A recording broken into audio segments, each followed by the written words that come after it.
এই যে আমাদের ভাইয়া আসছে আজকে আমাদের আইনদুলপুতা এবং মাছদিয়ার যে মাঠ আছে এই মাঠ প্রাঙ্গণে আমাদের ঐতিহ্যবাহী একটা খেলা এখানে হবে। সেটা হলো গরুর গাড়ি দাবড়। যে এই গরুর গাড়ি দাবড়ে কিন্তু আমরা এইখানে দেখতে পাচ্ছি যে মাঠে এখানে গরু আছে, তো ওই গরু কিন্তু এখনই ছেড়ে দিবে। আর আমরা এই দুই ধার দিয়ে আমাদের এই যে ভলেন্টিয়ার ভাইরা আছে, যারা লাল গেঞ্জি গায়ে আছে, এরা ভলেন্টিয়ার ভাই। এবং এই মুহূর্তে গাড়ি ছেড়ে দিল। এই যে দেখা যাচ্ছে গরু দৌড়াচ্ছে। হ্যাঁ,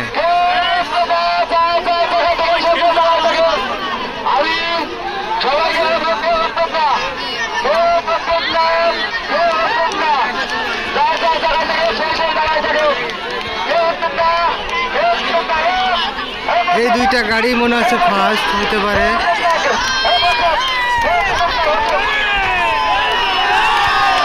এইটাই ফার্স্ট হবে।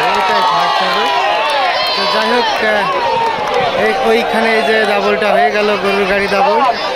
তো এই যে এইখানে দেখা যাচ্ছে অজস্র মানুষ, এখনও কিন্তু গাড়ি একটা পিছু ছিল, সেটাও এখনও যাচ্ছে মাথায়। হ্যাঁ, তো দেখেন এখানে হাজার হাজার মানুষ আসছে, দর্শক যারা খেলা উপভোগ করার জন্য কিন্তু এখানে আসছিল।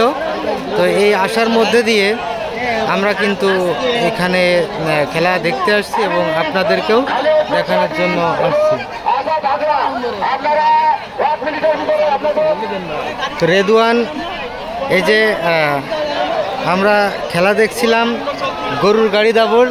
তো রেদওয়ান বলো ভাইয়া, এই গরুর গাড়ি দাবড় খেলা তুমি কি এর আগে দেখছো? না, গরুর গাড়ি দাবড় খেলা দেখিনি, ঘোড়া দাবড় দেখেছি অবশ্যই, কিন্তু এই ফার্স্ট গরুর গাড়ি দাবড় দেখলে। তো এই গরুর গাড়ি দাবড় দেখে তোমার মনের ভিতরে কেমন লাগছে? অনেক ভালো লাগছে না? যে এই প্রথম গরুর গাড়ি দাবড় দেখলে যে গরু দৌড়াচ্ছে, যেটা ফার্স্ট সেকেন্ড থার্ড এইভাবে হবে। 6টা গাড়ি দাবড় দিয়েছে, 6টার ভিতরে 3টে একসাথে আসছে। হ্যাঁ, 3টে একসাথে আসছে আর 3টে পাশে পড়ছে। এর ভিতরেই ফার্স্ট সেকেন্ড থার্ড হয়েছে, তাই তো? ওকে, ধন্যবাদ। তো ভালো থেকো। হ্যাঁ, আল্লাহ হাফেজ, আসসালামু আলাইকুম।